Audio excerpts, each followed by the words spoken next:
Thank you for inviting me to your conference. So I'm actually a member of the UCISA Support Services group, so it's really interesting to come to your conference and see how it differs to ours and kind of cross the streams a bit. Where's my clicker? Hang on. Get the technology sorted. Come on, clicker. Hey, there we go. So, as Jonah said, my name's Alistair. I work for the mighty University of Huddersfield. I like to add that in there, just so you know. This is going to be quite a light-hearted look at some of the skeletons in our IT closet. And really, it's a kind of a bare-all fessing up of some of the issues that we've had and a position change that we've made from looking at things in a more kind of isolated way to being a bit more joined up, flexible maybe, to kind of link in nicely and smoothly with your conference team.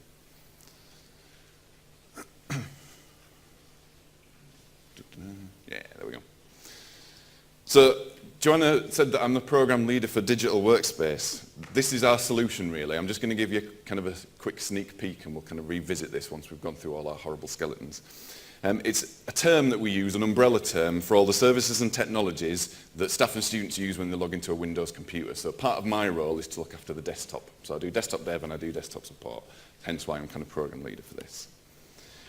On the face of it, so there's some of the technologies listed there. We've got Windows 10, Skype for Business, Office 2016, Unidesktop, which is our virtual desktop, and OneDrive, which obviously gets part of 365. So on the face of it, this could look like all we've done really is stick a fancy name on a Windows 10 rollout and just cheated. We haven't. There's a lot more to it than that. In fact, it couldn't be any more different. It's kind of the culmination of 3 years of really hard work to get to the point that we are now with this. So like I say, this is just a sneak peek. We'll come on to it in a bit more detail in a minute. What I'm hoping to do with this presentation is give you an open, honest sort of rundown of the things that we've experienced in the hope that it sparks open and honest conversations between you all over lunch and as you're networking. Because I think in doing this and not glossing over the fact that we've got problems and going, oh yeah, we do marvellous things, aren't we marvellous? And just kind of saying, yeah, well, you know what, behind the scenes it's all a bit rough and ready. I think it's the key to getting the most from a conference like this. So I think it's really important that we do that and we highlight that. Also, a bit of a disclaimer, I appreciate that one size does not fit all. I appreciate that my skeletons aren't necessarily going to be your skeletons. But you know what, I still think it's important because there's going to be so many similarities. And as the Gartner guy said, you know, that we're going from bleeding edge to kind of being behind in the past somewhere. But I still think that sharing those things are really important.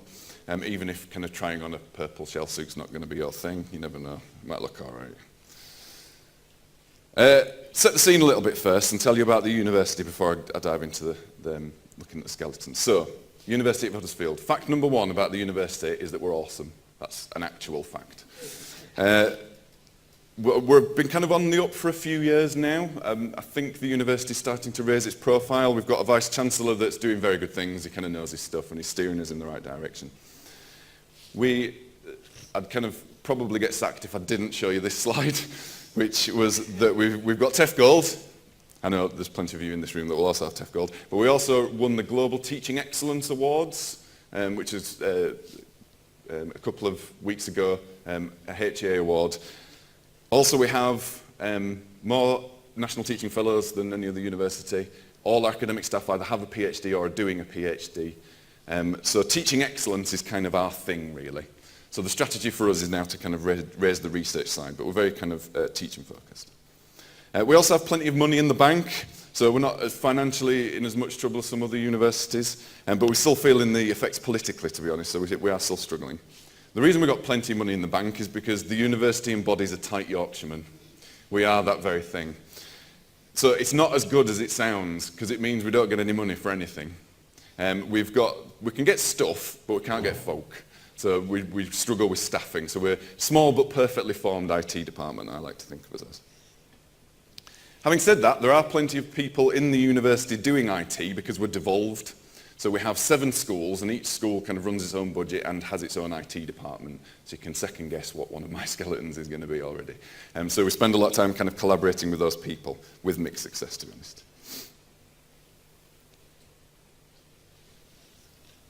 So just quickly go over where we were 3 years ago from the team's point of view. So this is the desktop team. We had Windows 7 across the university. Some of the schools, the devolved schools, were using the same build as us, some weren't, they were using their own build. We spent a lot of time kind of collaborating and we're trying to work with them. The desktop team, because we're tight Yorkshiremen, is kind of small but perfectly formed, but really motivated, and we're starting to look at Windows 10. The networks and infrastructure side. So planning a complete network upgrade, core and edge. Feel free to ask Joanna how that's going, but be prepared for her to kind of collapse on you and start crying. We just migrated students to Office 365, and we were thinking about doing the same thing for staff and PGRs and seeing whether we had the bottle to do it or not. In telecoms, we were looking at upgrading Link to Skype for Business and whether we wanted to use that for enterprise voice. And actually Skype for Business was the start of us starting to uncover all our skeletons and going, oh God, where did that come from? And also, a bit of a theme at the time was that we were trying to roll out new services, and they all seemed to be coming at once. I don't know whether you were kind of experiencing the same thing. So it's like, yeah, we've got this new cool thing, but we've also got this new cool thing and that new cool thing, and there's that one as well. Let's not forget about that. So yeah, Windows 10, Skype for Business, Office 365. On to the skeletons now. So for me, I think the skeletons fall into two categories. That's the people and the technologies. So your conference theme is kind of how flexible is your infrastructure. But I'd like to add how flexible are your people. I don't mean can Steve from Networks put his ankle behind his ear. I'm kind of talking about the fact that the mistakes are made by people, the decisions are made by people, the solutions are kind of devised by people. And I found as I was kind of building this presentation that I think the two go hand in hand. So I'd kind of challenge you to think about the people aspect as well when you're thinking about the flexibility. Skeleton number one, Jack. Let's take a sip of water in them.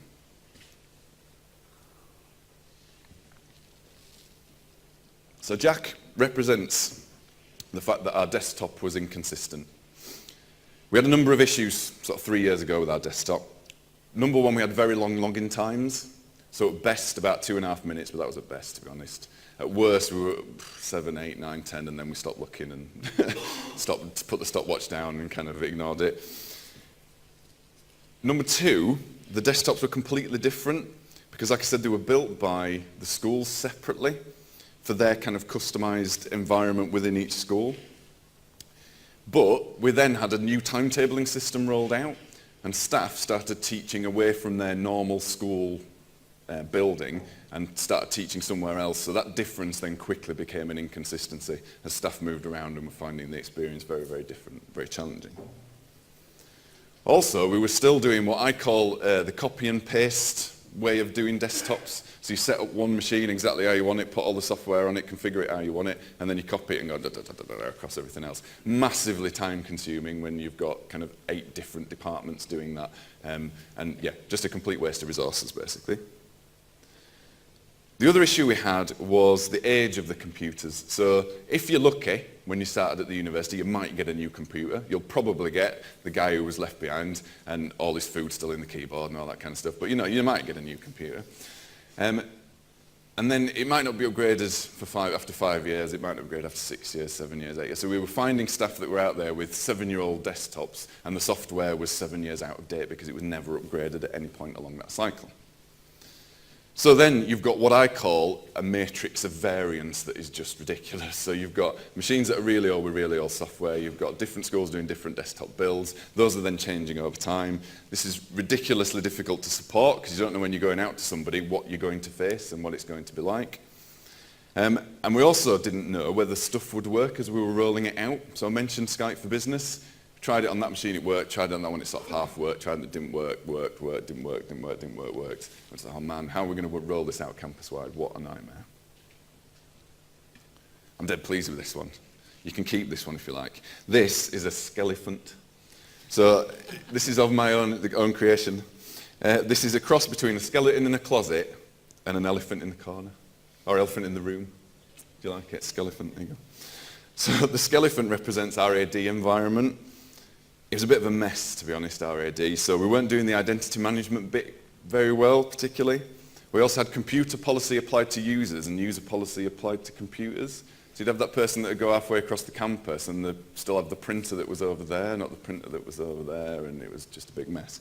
And actually, that was the thing that was causing the long login times, was the layers and layers of policy over years and years and years. We did have an AD handbook, so some rules that people were supposed to follow, but people stopped following it. And we had like Rob's big printer and stuff like that as naming conventions in our AD environment. Not great. But we were nicely kind of ignoring it. The skelephant. Next, I've managed to get 2 layers of geekiness in here. I've managed to get good old 80s kind of classic with Lego at the same time. So this is the Goonies organ. Has absolutely no relation to customer engagement, which is what I want to talk about, but I don't care, I used it anyway. So we thought we knew how to play the customer engagement organ, but we kept hitting loads of bum notes and the floor kept collapsing in on us, and that's as far as I'm going to go with bad analogies. Basically, we had a lot of work to do engaging with our customers. We didn't really have a clear message around release. It differed, and there was no real excitement or kind of drive around what we were doing as far as customer engagement goes. And also, how do you engage your customers with your infrastructure? So I imagine you're told, well, you've got to get customers involved and it's got to be customer-centric and all this kind of stuff. Yeah, but it's an app V server and, how do we, it's kind of, our new stack of stuff with lights on. How do we kind of engage the customers in that? Terminate skeleton. So this is update, update, update, update, update. We had way more to update than we were really admitting we had. So we had app V, an SCCM, an MDT, and all the ADMX templates for AD. They need to be updated for the desktop side. Oh yeah, and the entire network, that needs to be updated.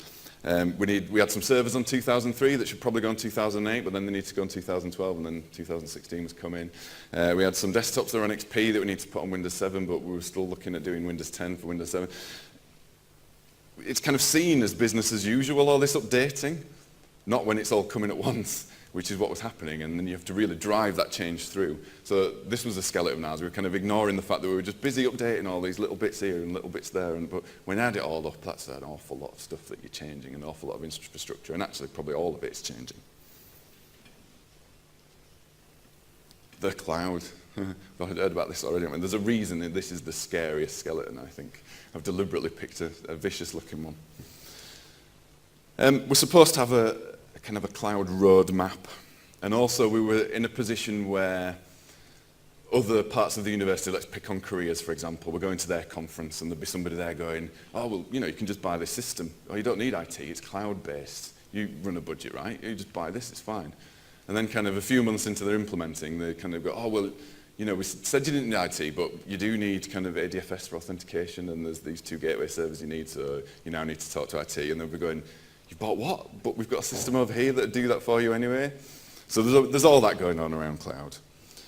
I'm not a big fan of the kind of word cloud, because I think it simplifies what is actually quite complex. And actually in the Gartner stuff, it was very quickly expanded into infrastructure as a service, platform as a service, services as a service. Some of my guys came back from some Azure training and said you can now get services as a service. So that in itself is just a whole bunch of complexity. But the business, the vice chancellors and the people making the decisions see it cloud as a really quick way of kind of implementing digital transformation and don't necessarily understand that there's all these layers of things behind it. So it's how effective were we in making that translation and making people aware of what cloud was and what it actually means and the kind of complexities that go with that. And we've had some bad experiences where we've bought something that's supposed to be software as a service, and actually it's just a really badly managed server under some guy's desk somewhere, and very quickly have to kind of withdraw out of it. So there's some gotchas in cloud as well. Also, Phil from Gartner touched on it, there's this capital expenditure to operational expenditure thing. So are we ready for this kind of Netflix subscription model to the way that we deliver IT? Maybe not, it's a bit of a skeleton for us. And what I call the Azure gas meter approach. So you've got this kind of meter ticking over of your spending. It's like, yeah, no, it's fine, ignore it. We'll tell you at the end of the month how much you've spent. It's just not the kind of model that we're used to. So do we get like my dad and just go and turn all the gas off and put a coat on, lad, if you could, that kind of thing? It doesn't matter if your services aren't available. Or do we kind of react to that and make sure that we're ready for it? I like this one because these 2 guys on the left look really happy, don't they? Like they're having a really good time. So this is about people skills. Another bit of water in them.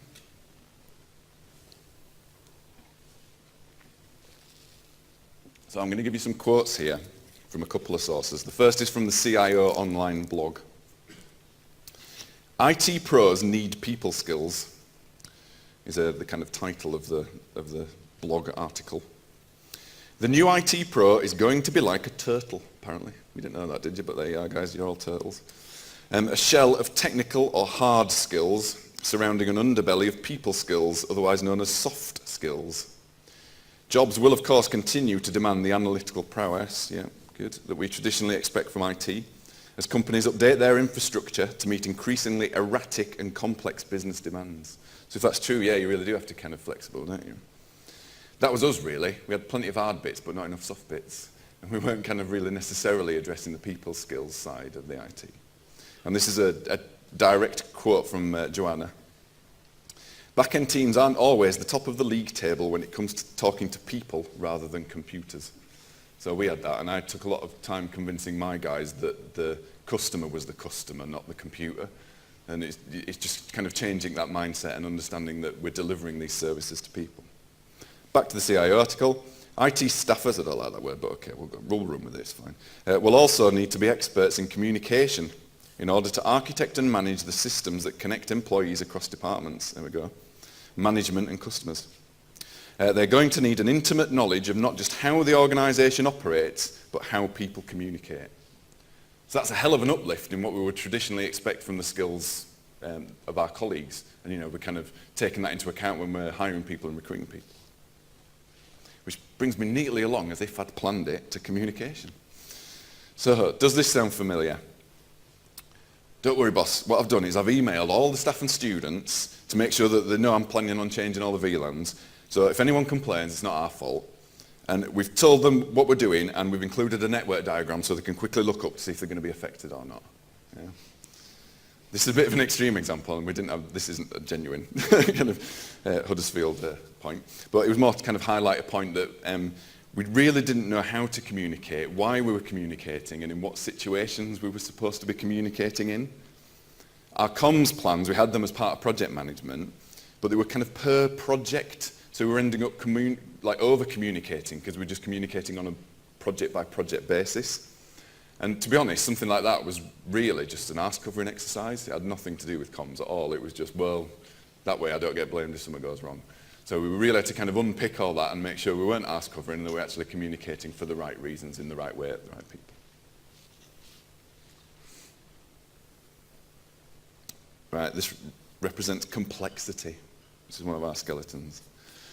So we want resilient infrastructure. Well, I assume you want resilient infrastructure. Certainly the business wants resilient infrastructure. But with that comes a high level of complexity. A really good example of this recently was NatWest. You probably kind of picked up on this one, where they'd got something that couldn't possibly break. It was so resilient, it's bulletproof. And then when it broke, they didn't know how to fix it because it was too complicated. And it took them 2 weeks until anybody had access to bank accounts, which is a bit crazy. So the skeleton really is balancing that university's requirement for always on with an understanding that IT does actually fail and that we should be planning to fail, and its components and wires and things, and what are we doing to make sure that we plan that in and that the business is aware that that's going to happen. And with the preparing to fail, again, you guys might have picked up on this, Netflix are always in a permanent state of failover, so they're constantly failing over. So their infrastructure business model is just to fail over all the time. So it's an interesting shift from what NatWest did to try and make something bulletproof to just constantly failing over because they know the failover works because they test it every day. Last one, Windows 10. So we skipped Windows 8 because it was rubbish. Everybody did, I think, probably. We knew, though, that we needed to upgrade to Windows 10 from Windows 7. What we didn't really do, though, was kind of take into account that we needed to really upgrade people's skills along with that. So not just upgrading Windows 10, you're upgrading all the infrastructure and all the other stuff that goes behind that. So a bit like the skeleton in the picture, we're kind of gazing solemnly out the window going, but it works. Why do we have to change?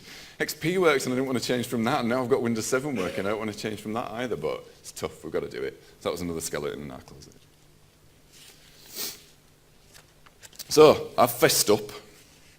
I was open and honest about the kind of issues we had.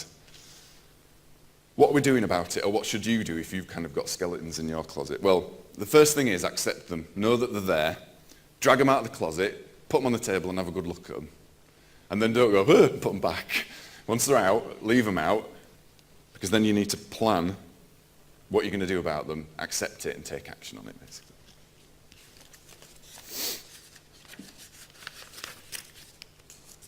So back to digital workspace. So I said when the slide came up at the beginning that it's an umbrella term for all the services and technologies that staff and students use on a university Windows computer. That's my politician's answer when I'm talking to senior management about what digital workspace is. Really, it's a way of us getting rid of all our skeletons, is the truth of the matter.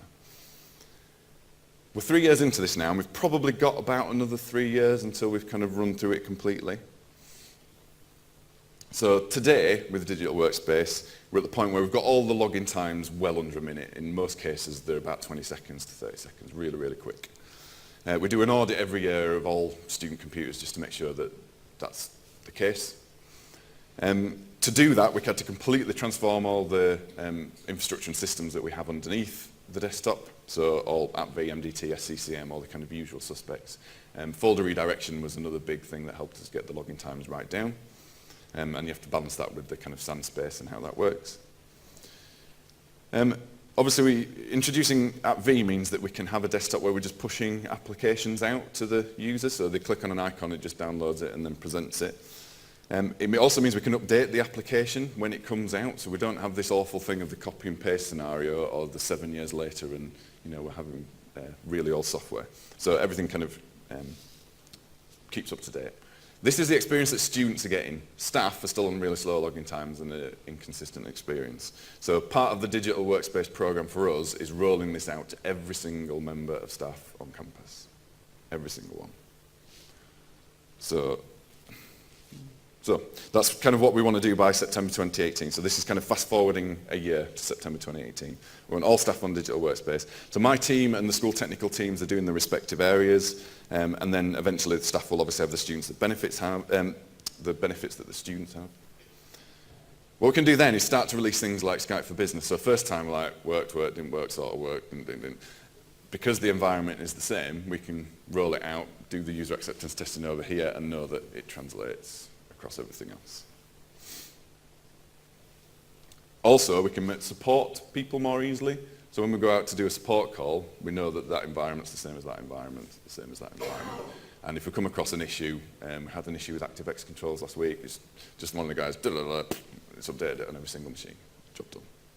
Effectively what we've come to is a managed desktop, basically.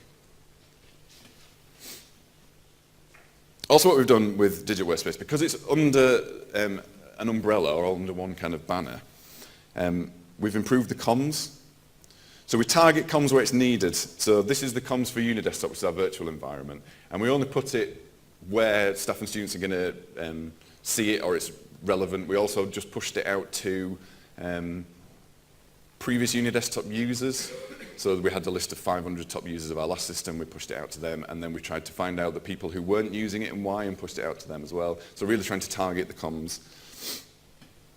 Also, the comms for digital workspace is about drumming up excitement. So it was intentionally just sneak peeks, like, oh, if you get digital workspace, you get this. And they're going, oh, what's that? It's not a typical comms for, say, a service where you're trying to draw traffic to it, because I'm going to give people digital workspace whether they like it or not. So I'm not going, here's this nice service, please come and use it. I'm going, you're getting this, it's tough, so I'm going to try and be nice about it. So what I've done is used what I call the iPad technique, which is trying to get people to want or like something before they've even had it. And that's working. I've got people go, oh, I want that digital workspace. What is it? And it's great because you're kind of drumming up that excitement and people want it before they've even had it. I'm fortunate that the guys, my desktop dev guys, have done a fantastic job of the product. So I've got a really strong product that I'm selling here. And that's helped. So we've rolled it out to one person as part of a UAT, and everybody who sat around them's going, I want that as well. Why can't I have it? Oh, well, I'm special. I'm on some testing group. You can have it, in a year's time. So the product's really good. So fast forward 3 years, what we want to start doing then is really introduce the or some of the other services that come with Office 365. We got a bit stuck, as some of you might well have done, with advertising Office 365 as just really like a mail platform, as if there's more to it than that. And our branding for students was Unimail on our old system. So it's really difficult to go, oh, Unimail's actually Office 365, and yeah, it does the email, but it also does all this other, really complicated comms. So we're trying to unpick all that now and deliver it as services and make sure that we've got those things right. Also, we can be pretty sure that any security patches that we apply to everybody. So as I can imagine, the desktop environment that's 7 years out of date, one really insecure, at least we've kind of, when we're rolling out patches, it's all secure. And we should never have to, at least not for a long time, have to do this exercise again, because the technologies mean that we can update the operating system and everything else through SCCM. So once we've done this 12 months of getting everybody up to speed, we can just then start pushing things out as updates from our desk, basically. So this is what I call digital workspace as a service. I'm getting on board with all this as a service stuff. What we wanted to do, halfway through doing the digital workspace stuff and under this umbrella of technologies and services, was that some of it didn't quite make sense to us, and we didn't really know why. And it was because we had some stuff we were focusing on the technology and some stuff we were focusing on the services. And actually we made a decision to just focus on the services and then think about what technologies delivered those services. And that really helped us kind of rethink the way we did digital workspace. So rather than thinking about SharePoint 365, for example, what services does SharePoint 365 deliver, and concentrate on those as projects rather than SharePoint the technology. And actually it really helped solidify what we were rolling out and what digital workspace was. Because digital workspace is a set of services, not a set of technologies. So what I started off with was a load of post-it notes. So that's the whiteboard behind my desk, and I'd put up the technologies in green, some of the services that we already had, what they might look like on Office 365. And there's a whole bunch of stuff in the corner that I'm like, do we want to do that? I don't know. And that was my kind of thinking board, the first kind of plaster of it. I then tried to kind of sort that out, so I had the services in the blue post-it notes and then the technologies in the green, and then kind of where that was going to be delivered from, and that started to make a bit more sense to me, it started to come together a bit. And then this is what I've kind of ended up with, where we've got a list of the services provided by Digital Workspace on the vertical, and then the technologies on the horizontal. So I said at the beginning, this isn't a Windows 10 rollout. This is the slide that kind of shows that really, because it's an awful lot of technologies involved with this, and an awful lot of services. Some that we're doing already, and some that we haven't even started on, like the social networking, for example.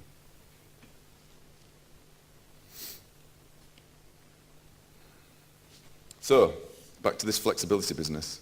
I think what we've ended up with Digital Workspace is flexibility through kind of redefining the services we provide and a clearer approach to the technologies that support them. Think of this in terms of your conference theme, is your infrastructure flexible? Do you mean the technology, the wires, the servers, or do you mean the way that the infrastructure moves to support those services that you provide? Do you know what services your infrastructure supports, for example? Have you made that assessment of what services you actually support?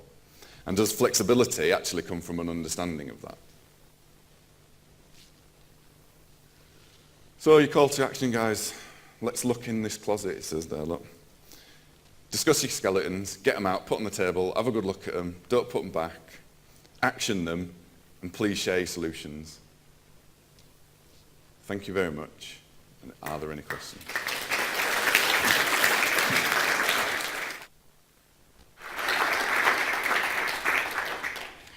Thanks, Alistair. That's great. Got some questions over here. Can one of our runners with the mic please head on over to this gentleman just down at the bottom right? Just there. Hi. Is it on? Yeah. Yeah. Nathan Prisk, head of IT down at Falmouth University. One of the other elephants in the room is a big fruit brand. You kind of mentioned that. Yeah. How are you dealing with that, or are you not dealing with that? So do you know what, and I don't want too many boos, I started out life as an Apple Mac systems tech. And when I kind of migrated, when I was kind of put in charge of the Digital Workspace project, and I'm like, can't really do this from a Mac, can I? This is going to be, this is not going to look good. So I kind of had to migrate over to Windows 10. So yeah, Digital Workspace, we are just focusing on the Windows, and that's intentional because the Windows offering is the thing that we can control and the thing that we can manage, and that has to be our enterprise offering. And anything outside of that, like the Macs, isn't. And that's actually quite a bit of a shift in thinking. So, okay, yeah, you can do the Macs, but it's a different SLA and it's a different way we're going to support it, and we're going to connect it to the network in a different way. Also, one of the other things that I didn't mention that we did with this rollout is we took away local admin rights. So how many other academics in the other institutions have local admin rights because they sort of stamp their fists and they must install this bit of software? And one thing I was adamant we did with this was we took away those, because from a managed desktop, if they've got a piece of software they need to install, we should be doing that centrally, making sure it's managed. We had a whole bunch of issues with Malwarebytes, particularly because they'll install it at home. They think it's a good thing to come and install it on the work machine, but actually we're not licensed to do it. And we had a nightmare of a time going around the university uninstalling bits of Malwarebytes because people had rights they shouldn't have to. So I went off on a tangent there, I apologise, I didn't really answer your question. So we're intentionally focusing on university business workstations that we've bought, we manage, they're on our network, and anything else is outside of that's on the periphery. And this is the bit that we manage, and you bring other things in, we're not managing them. So you definitely have a different SLA for Apple users. How do they react to that? Not terribly well in the first instance, I have to be honest. But Apple has moved away from the enterprise. They don't even really do Apple Server anymore. So back in the day, I used to set up a deploy studio server and deploy Macs and control them by preferences and all that kind of stuff. It's still there, but it's really clunky. It's that old way I was describing 3 years ago that we were doing with the Windows. It hasn't changed for Macs. There's no pretty way of managing the Macs, and I want it to be pretty. So I'm just not doing it. So do you know the volume of Macs in your environment? I think we're probably going to have to wrap up because we've got another speaker coming on just shortly. So, but yeah, we're happy to student answer side questions. 1/3, 2/3, and that's reducing rather than increasing. Yeah, I think unfortunately we're out of time for any questions, but if anybody's got any more, then please do feed them our way. I'm sure Alistair will be happy to answer those kind of offline. Unfortunately, he's got to disappear at the end of this and head back to Huddersfield for something really mightily important. And so, but we can do that, post-conference, no problem at all. Thank you very much. I'd like to give Alistair a big warm hand.